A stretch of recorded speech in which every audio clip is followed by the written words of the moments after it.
كشمير إنديا. إرشاد مير كاشمير إنديا راكنجي. السلام عليكم وبلسقي يا دكتور رحمن ربي سي في ماتي خير التاجرات حيوت إسلام قيسا أتنا ما نكان جالل سجنتالي تيترا واحد دم برد ربي جزا خيري سي فاخن وانت كيسين هيا دجيسو أن برتها إسلام ما في أمانتي ليبرو والبرك أبي قرطو أن داعيد أن هيومتي gaafin itti fufti diraamaa turkiyaa kan eertuurul ja'amutu jira diraamaan kun yuutuubii irratti rikardiiwwan jiran hunda caccabsee jira musliimoonni naannawa indiyaa fi paakistaanitti argaman hedduun diraamaa kana dinqisiifachaa jiran namni diraamaa kana hillaalinaa je'ee nama dhoorku farra islaamaa ja'amee fudhatama diraamaan walitti fufaan kun pirezidaantii turkii ardugaaniin deeggarama imraan khaan muumichi ministeera paakistaanis diraamaa kana dinqisiifatee jira Diyoo bandiin yookiin hayyoonni islaamaa indiyaa keessaa filmii kana mormuun fatwaa kan nu qaban diraamaan walitti fufaan kun dubartoota of keessaa qaba harkaan wal tuquu fi wal hammachuunis keessa jira muuziqaa fi seenaawwan birootis of keessatti hammatee jira seenaan achi keessa jiru seenaa amanamaa miti dargaggoota ramadaana keessa yeroo isaanii diraamaa kana laaluun gubaa jiraniif dhaamsee ati dhaamtu maalii je'ee gaafate namni biraatis kan tasaaduq jedhamu kashmiir irraa gaafii tana gaafatee jira islaamummaa keessatti diraamaa walitti fufaa eertuurul jedhamu laaluun hayyamamaadha habiibaa misbaah uttaar paardeesh indiyaa irraa isaanis waanuma kana fakkaatu gaafatan musalsala yookiin diraamaa walitti fufaa turkiyaa kan eertuurul gaazii jedhamu laaluun ni hayyamama gaafuma tana ammaas feezal kurshidiin paakistaan irraa na gaafate islaamummaan diraamaa fi fiilmiiwwan laaluu irratti maal jedha gaafiin tiyya qajeelatti diraamaa turkiyaa kan eertuurul jedhamu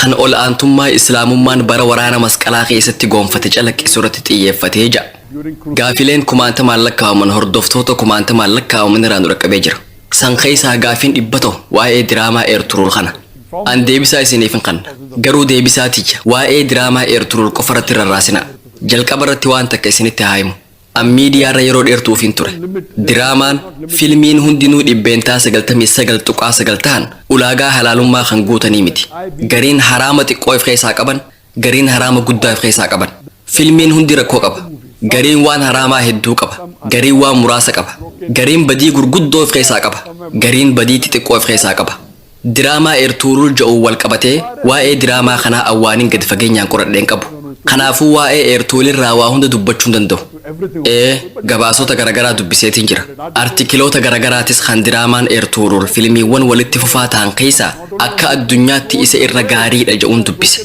yuutuub qofa irratti osoo hin taane diraamaan kun akka addunyaatti rikardii hooliwudis cabsee jira eegaa waan kanniin dubbiseen boodaan waa'ee diraamaa walitti fufaa eertuurul kana beekuu danda'e filmiin kun turkiyaatti hojjetame akkaanan dubbiseetti kutaawwan 157 qaba kutaawwan hundi sa'a 2 fi daqiiqaa 15 dheeratan gariin bakka 3tti qoodama walumaa galatti kutaawwan 157 qaba diraamaan walitti fufaan kun afaanota garagaraatiin hiikamee jira urduu ingilishii fi afaanota hedduutti hiikame neetfiliks irrattis bahutti jira akkaan artikilii irraa dubbisee hubadhetti filmiin kun guutumaan guututti islaamummaa keessatti hayyamamaadha jechuun hin danda'amu sababni isaatis aktaroota dubartiidhaa kan hijaaba hin uffanne hedduutu jira kanaafuu 100% halaala ta'uu hin danda'u muuziqaanis keessa jira kunis islaamummaa keessatti haraama akkuma namni gaafate jeetti iddoon wal hammatanis ni jira tahullee diraamaan kun akka diraamota kaawwaniitii miti akka diraamaa hooliwudii fi booliwudii iddoon wal dhungataa zinaa itti dalagan keessatti hin argamu harka wal fuudhuu fi wal hammachuun garuu ni jira kanaafuu akka filmiiwwan hooliwudii fi booliwudii haraama gurguddaa saniif keessaan qabu garuu dubartoonni hijaaban uffanne keessa ni jiran muuziqaan keessa ni jira wantoonni aqiidaa islaamaa faalleessan muraasnis keessa ni jiran wantoonni faallaa tawxiidaa ta'an keessa ni jiran guutumaan guutuutti filmiin kun filmii islaamaati jechuun dandeenya kanaafuu namni filmii kana laaluun islaamummaa keessatti hayyamamaadha je'ee fatwaa isiniif kan nun jiraatu haa ta'u malee awwaan kanarratti waan dabalataa jechuun barbaada wanni nuti beekuu qabnu ammaan tana addunyaa haraamiin guutamte keessa jiraataa jirra namoonni amma dura filmii laaluu hin aadeeffatin filmii kana laalina filmii kana laaluun isiniif haraama wanniin an isiniif dhaamu qur'aana qaraa saniin rabbitti dhihaadha hadiisa dubbisaa rabbitti dhihaadha siiraa dubbisaa innillee rabbitti isin dhihisa garuu namoonni filmii laaluu araadaan qabamtanii jirtan musliimoonni filma laalan hedduutu jira musliimoonni hedduun kaniin an beeku kan araada filmiitiin qabamanni jiran filmiiwwan haraamaa zinaaf keessaa qaban laaluu baatanis filmiiwwan biroo kanneen zinaa hin mul'isne irraa araadaan qabamanii jiran kunis haraami poornoogiraafii yookiin filmii zinaa laalaan jiran ta'a garuu filmiiwwan booliwud kan dubartiin uffata gurdii uffattee irratti hirmaattu laalan warra qaama isaanii uwwisuu osoo hin taane mul'isuu caalchifatanii filmii dalagan laalutti jiran. Filima muuziqaa fi sirba islaamummaan jibbamu if keessaa qaban laalutti jiran. Namni akkanaa kan araada filmii booliwuudiin hudhamee qabamee jiru, kan filmiiwwan hooliwuudii fi diraamaa walitti fufaa kan Star TV, Zee TV irratti dhihaatuun araadaan qabamee jiru ni jira. Filmiin Ertugrul filmiiwwan hooliwuudii fi booliwuudii irra wayyaadha. Wanni hamaan isa keessa jiru filmiiwwan hooliwuudii fi booliwuudiin yoo wal bira qabame irra xiqqaadha. Wal hammachuun jiraatus zinaan keessatti mul'ifamu. Namoota araada filimaatiin qabamanii jiraniif furmaanni gaariin filmii ilaaluu dhiisuudha. Garuu yoo dhiisuu dadhaban filmiiwwan hooliwuudii fi booliwuud ilaaluurra kan Ertugrul kana laaluu wayya. Waggoota hedduu dura filmii Arrisaalaa laaleetiin jira. Akka xiyyaatti filmiin gaariin addunyaa tanarratti hanga ammaatti hojjetame Arrisaalaa kana. Arrisaalaa afaan Ingiliffaan The Message jedhamee dalagame irratti namni aktara ta'ee dalage Antoonii Kuwiin jedhama. Filmiin kun halaalaa jettanii fatwaa osoo gaafattanii filmiin Arrisaalaan allaale kunuu waan halaal hin tahin if keessaa qaba. Muuziqaa if keessaa qaba. Dubartoonni seeraan hijaaba hin uffatinis keessatti ni mul'ifaman. Garuu haalli itti dalagame bareedaadha. Filmiin kun nama islaamummaarraa fagaate islaamatti dhiheessuu ni danda'a. Ta'us filmii kana laaluun dhibbaan dhibbatti halaal jechuu hin dandeenyu. Garuu araada filmii ilaaluutiin qabamtanii jirtan taanaan, filima laaluu barbaaddan taanaan Arrisaalaa laalaa. Diraamaan walitti fufaan Umar ibn Khattaabis ni jira. Diraamaa walitti fufaa kutaawwan 30 qabu. Waggoota muraasa dura hojjetame. Chaanaala MBC jedhamuun hojjetame. Baasiinsaa mootummaa Qaxareen karaa Qaxar Faawundeeshiniin uwwifame. An diraamaa kana laaleetiin jira. Diraamaan kunis dhibbaan dhibbatti diraamaa islaamaati jechuu hin dandeenyu. Sababni isaa muuziqaatu keessa jira. Dubartoonni hijaaba seeraan hin uffatinis keessatti argaman. Haa ta'u malee diraamaa Arrisaalaa fi Umar keessa barumsi jabaan ni jira. Hadiisonni keessatti ni himaman. Qur'aanni keessatti ni qara'ama waan ta'eef haalaan gaariidha. Nama gara islaamaatti dhiheessuu ni danda'a. Diraamaa kanneen keessa wanni nama qaanfachiisu hin jiru. Haraam guddaan keessa hin jiru. Muuziqaan keessa ni jira. Alhamdulillah. Hadiisonni diraamaa Umar keessa jiran irra hedduun isaanii sahiha. Hadiisonni muraasni kan daciifaa ni jiran. Kun rakkoo ta'uu danda'a. Kanaafuu kanneen jiran keessaa inni irra gaariin Arrisaalaa laaluudha. Garuu araada filima laaluu yoo qabaachuu baattan Arrisaalaa hin laalina. Araada diraamaa walitti fufaatiin yoo qabamtan ammoo diraamaan walitti fufaan gaariin kan Umar kana. Ertugrul sadarkaa Arrisaalaa fi Umar hin gahu. Garuu waan takka isinitti haa himu. Dubartii gurdii xiqqoo uffatteetu jira haa jennu. Dubartiin tun uffata qaama kiyya dho'isuun hin uffadha. Garuu rifeensa kiyya hin dho'isuu yoo jette islaamummaa keessatti fudhatama ni qaba. Rifeensa qullaa deemuun islaamummaa keessatti dhoorkaadha. Garuu gurdii gabaabaa uffatanii qullaa deemurra huccuu bal'oo uffatanii rifeensa banaa godhuun irra wayyaadha. Hangama kiyyaan dubartii gurdii gabaabduu godhattee qullaa deemtu taanaan hayyee qaama kee uwwisiin ja'an. Qaama guutuu uffata bal'aan uwwisuun waan fudhatama qabu. Intalti huccuu bal'oon qaama sii haguugdee rifeensa qullaa deemtu harka 10 intala gurdii xiqqoon qullaa deemtu caalti.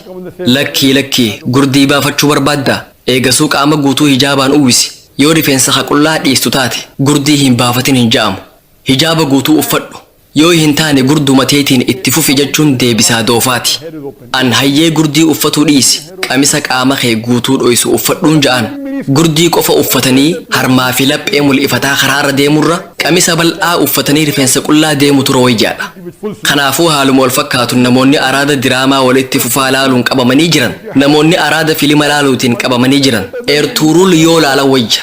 Filmii Ertugrulirraa wanni hundi dhugaa miti. Tarii dhugaan dhibbeentaa 20 qofa ta'uu danda'a. Garuu ilma namaa islaamatti dhiheessuudhaaf gaariidha. Nama kakaasuudhaaf ni ta'a. Yaaboo ammaas irra deebiitiin isinitti hima. An diraamaa walitti fufaa Ertugrul irratti qorannoo gad fageenyaan hanga ammaatti hin gaggeessine. An nama beeksisa dalaguusii miti. Garuu gabaasaan dubbisa irratti hundaa'ee wanniin isin hin jedhu. Haraami. Ertugrul laaluun haraami. Garuu araada filmiitiin qabamtanii filima booliwud ilaalaa jirtan taanaan, filmii hooliwud ilaalaa jirtan taanaan, sanniin dhiissanii Ertugrul laaluun irra isiniif wayya. Bakka tanatti haalaan akka ifa isiniif ta'uun barbaada. Filmii hooliwudii fi booliwud ilaaluurra yoo dandeessan hunda walitti qabaafirraa dhiisaa. Kun filannoo duraati. Garuu araada filmiitiin qabamtanii jirtan taanaan, filmii hooliwudii fi booliwud ilaaluurra Ertugrul laaluun irra isiniif wayya. Kun deebisaa gabaabaadha. Ta'us ammaas filmii Ertugrul laaluun haraami. Filmiiwwan hooliwudii fi booliwud waliin yoo wal bira qabne garuu haraam xiqqaa qaba.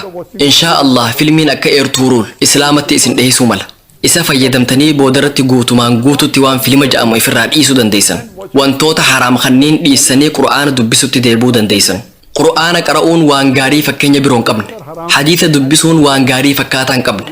An filmii akka Arrisaalaa dalaguu hin danda'u. sababni isaa qajeelfama kiyyaa waliin galu ertuuruulii miti diraamaa walitti fufaa kan akka umaris dalaguun danda'u sababni isaa qajeelfama kiyyaa waliin galu inshaa Allah guyyaa tokko filmii arrisaalaa caalaa filmii gaarii ta'e dalaguu fedhiin qaba garuu seerota islaamaa hunda hordofuun barbaada meeshaa muuziqaa takka illee fayyadamu garuu sagaleewwan islaamummaa keessatti hayyamaman fayyadamuun hin danda'a kanneen halaal ta'an jechuudha seera kanneen hunda hordofuun ni ulfaata PSTV irratti kanuma godhuu yaalaa jirra PSTV irratti meeshaa muuziqaa hin qabnu sagalee ilma namaa qofa fayyadamna dibbeen ulamaa gariin hayyamamee gariin mormamee jira nuti dibbee fayyadamaa jirra kanarratti hordofnee inshaa Allah rabbi akka hawwiitii yanaaf guutu du'aa godhutti jira guyyaa tokko filmii takka kan guutumaan guututti seerota islaamaa guuttate hojjetuun barbaada seenaa nabi Muhammad sallallahu alaihi wasallam tahee waa'ee qur'aanaa tahee yookiin mata duree biraa irratti qulqullina gaariin dalaguun hawwiitiyya inniin an dalaguuf deemu kun kan qulqullina gaarii qabu akka ta'u hawwiina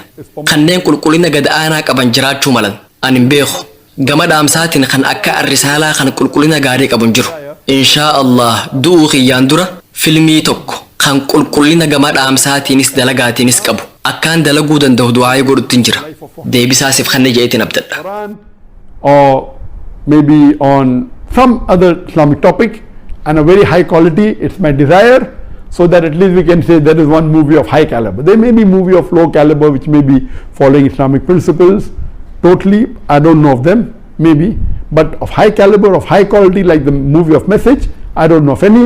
I pray to Allah subhanahu wa ta'ala that may He give me the opportunity to do that, inshallah, before I die, inshallah.